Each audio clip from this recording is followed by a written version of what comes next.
नमस्कार, मैं हूं जितेंद्र खिलनानी और आप देख रहे हैं हिंदुस्तान मेल न्यूज। अब होगी मुद्दों की बात सच के साथ।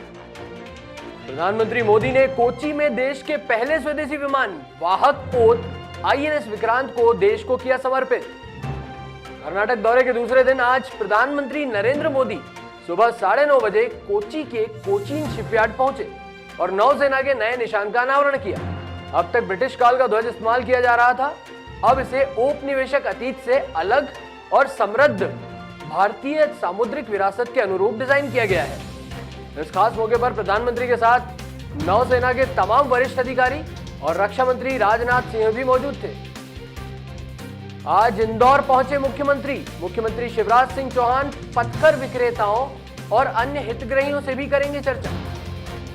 आज एक दिवसीय दौरे पर मुख्यमंत्री शिवराज सिंह चौहान 6 लेन फ्लाईओवर की भूमि पूजन के लिए इंदौर पहुंचे, जिसके चलते रीजनल पार्क में उन्होंने पत्थर विक्रेताओं और अन्य हितग्राहियों से भी चर्चा की। कार्यक्रम को लेकर नगर निगम द्वारा व्यापक तैयारियां की गई। इस कार्यक्रम की खास बात यह रही कि मुख्यमंत्री श्री चौहान स्वयं हितग्राहियों के बीच जाकर बैठे और उनसे चर्चा की। इंदौर के वार्ड क्रमांक 64 की निर्माणाधीन इमारत बीजी रेजिडेंसी का एक हिस्सा धंसा, हो सकती थी बड़ी घटना। जानकारी के अनुसार वार्ड क्रमांक 64 की बीजी रेजिडेंसी में एक बड़ी घटना घटित होते होते बची है। बीजी रेजिडेंसी में 75 फ्लैट है, जिसमें लगभग 300 सदस्य निवासरत हैं। रेजिडेंसी के पास बहुमंजिला निर्माण कार्य किया जा रहा है। निर्माण कार्य के दौरान यहां पर लगभग 100 फीट चौड़ाई और 10 फीट लंबाई का एरिया नीचे धंस गया। राहत की बात यह रही कि इसमें कोई प्रकार की कोई जनहानि नहीं हुई है। सूचना मिलते ही पार्षद मनीष शर्मा निगम के आला अफसरों के साथ मौके पर पहुंचे और उचित कार्रवाई के निर्देश दिए। सागर का सिरफिरा हत्यारा भोपाल से गिरफ्तार, बाहर सोने वाले सिक्योरिटी गार्ड्स की करता था हत्या। मध्य प्रदेश के सागर जिले का सीरियल किलर पुलिस की गिरफ्त में आ गया है। आरोपी मानसिक रूप से विक्षिप्त बताया जा रहा है और इसी विक्षिप्तता के चलते सागर और भोपाल में कई हत्याओं को अंजाम दे चुका है। ये खासकर बाहर सोने वाले गार्ड्स की हत्या करता था, जिसके तहत ये सिरफिरा अपराधी 4 चौकीदारों की सर फोड़कर हत्या कर चुका है। सूत्रों के अनुसार आरोपी मोबाइल चोरी और पैसे के लिए हत्या की वारदात को अंजाम देता था। पेंशन घोटाला मामले में कैलाश विजयवर्गीय को न्यायालय से मिली बड़ी राहत। देश भर में चर्चित रहे पेंशन घोटाला मामले में भाजपा के राष्ट्रीय महासचिव और तत्कालीन महापौर कैलाश विजयवर्गीय को इंदौर के विशेष न्यायालय में बड़ी राहत मिली है। 17 साल बाद भी शासन ने अभियोजन की अनुमति जारी नहीं की है। इसके चलते विशेष न्यायालय ने इस प्रकरण को ही समाप्त कर दिया। कोर्ट ने कहा है कि अभियोजन स्वीकृति के इंतजार में प्रकरण को लंबे समय तक लंबित नहीं रखा जा सकता। इंदौर के देपालपुर में 2 बीमार गायों में लंपी वायरस की आशंका, सैंपल जांच के लिए भेजे गए। देपालपुर में मोतीलाल नामक एक किसान की 2 बीमार गायों में लंपी वायरस जैसे लक्षण देखे गए हैं। पशु चिकित्सा विभाग ने दोनों गायों के सैंपल जांच के लिए भोपाल भेजे हैं। पिछले हफ्ते 2 गायें बीमार हुई और इन गायों के शरीर पर गठाने और फफोले जैसे लक्षण भी पाए गए।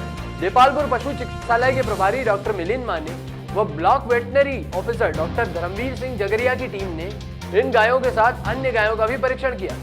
डॉक्टर अशोक बरेठिया ने बताया कि इन गायों के सैंपल भोपाल लैब में भेजे गए हैं। फिलहाल दोनों गायों की हालत ठीक है और गायों को आइसोलेट किया गया है।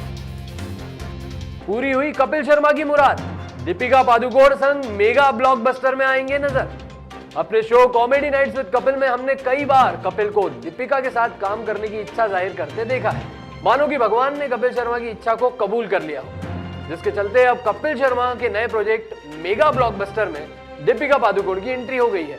दीपिका ने इंस्टाग्राम पर अपना पोस्टर शेयर करके फैंस को इसकी जानकारी दी। एशिया कप में भारत से दोबारा भिड़ने के लिए पाकिस्तान को आज हर हाल में जीत जरूरी। एशिया कप में आज पाकिस्तान का मुकाबला हांगकांग की टीम से होना है। पिछले मैच में मिली भारत से 5 विकेट की हार के बाद पाकिस्तान के लिए आज का मुकाबला करो या मरो का होगा।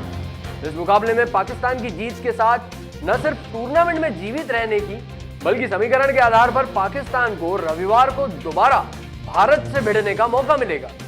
तो आज सभी क्रिकेट प्रेमियों की यही दुआ होगी कि आज पाकिस्तान ये मुकाबला जीत जाए, ताकि एक बार फिर से भारत पाकिस्तान मुकाबले का रोमांच लिया जा सके।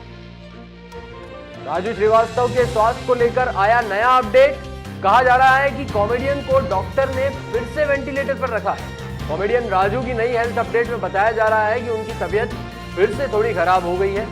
कॉमेडियन को एक बार फिर से वेंटिलेटर की जरूरत पड़ गई है। इस खबर से उनके चाहने वालों का चिंता होना लाजमी है। कॉमेडियन राजू श्रीवास्तव के पीआरओ गर्वित नारंग ने बताया कि राजू श्रीवास्तव को डॉक्टर्स की टीम ने एक बार फिर से वेंटिलेटर पर रखा है। उन्हें तेज बुखार की शिकायत बताई गई है, जिसके चलते डॉक्टर ने एहतियात बरतते हुए ये कदम उठाया है। हालांकि राजू श्रीवास्तव अब भी होश में है, वो पहले से ज्यादा अपना बॉडी मूवमेंट कर रहे हैं। महाराष्ट्रियन समाज में शुरू हुआ ज्येष्ठा गौरी महालक्ष्मी पूजन। महाराष्ट्रियन समाज में भाद्र मास का विशेष महत्व है। इस मास में विशेष रूप से गौरी पूजन किया जाता है, जिसके अंतर्गत अनुराधा नक्षत्र में महालक्ष्मी का आगमन होता है। महालक्ष्मी का श्रृंगार नई नववारी, पैठड़ी और सुंदर सी साड़ी पहनकर आभूषणों से सुसज्जित होकर 3 दिनों के लिए धन की देवी स्थापना की जाती है। दरअसल विघ्नहर्ता गणेश जी की स्थापना के तीसरे दिन महाराष्ट्रियन परिवारों में उनकी ब्याहता बेटियों को पीहर में बुलाकर महालक्ष्मी के शरण में उनके पूजन के साथ ये मनोकामना की जाती है कि सदैव उनकी बेटियां प्रसन्न, सुरक्षित एवं सुहागन रहें। ऐसी और भी ताजा अपडेट्स के लिए देखते रहिए हिंदुस्तान मेल न्यूज, जिसके लिए हमारे चैनल को सब्सक्राइब करना मत भूलिएगा। धन्यवाद।